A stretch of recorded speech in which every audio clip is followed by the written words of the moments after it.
In 2002, the parties agreed on the template for the mining charter, and it was meant to transform this industry, achieve certain targets by the year 2014. The purpose of the mining charter was to ensure that the potential wealth of South Africa's mineral reserves was turned to account in a way that benefited the entire nation, all stakeholders, investors, workers, communities, of obviously customers and suppliers.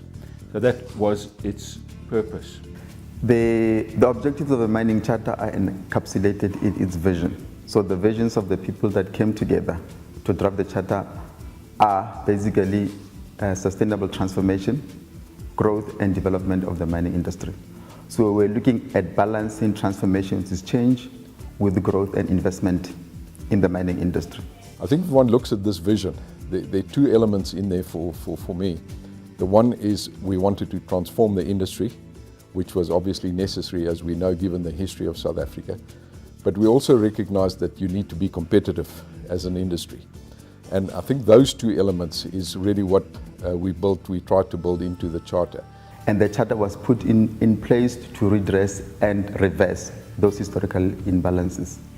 That's why the charter was developed with 7 pillars, because there was not only one inequalities, but it was broad, it was entrenched, and the big part of the population was alienated from participation in the mainstream of the economy, particularly in the mining industry.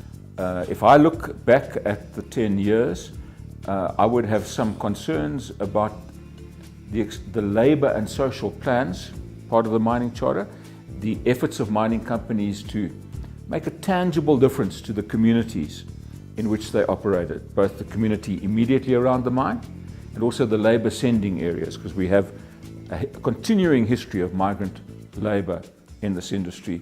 And clearly there's more that needs to be done. Community development is difficult in all countries. It's also difficult in South Africa, and there are lessons to be learned and more progress that needs to be made. What we should be checking is whether 26% of black businesses own the mining industry in South Africa.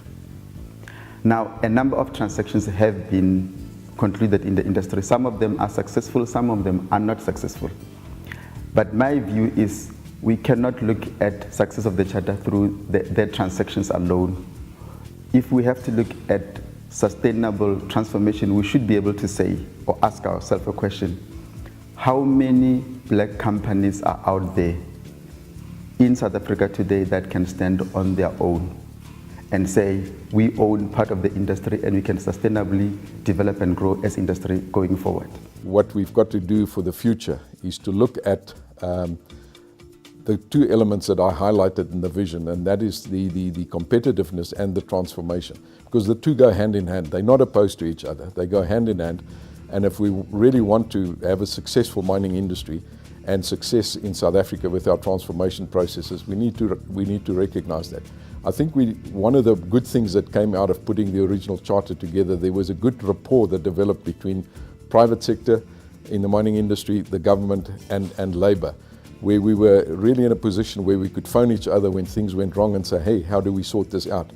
I think we've lost a bit of that, where our relationships in the industry probably at this moment in time is to my mind, too adversarial.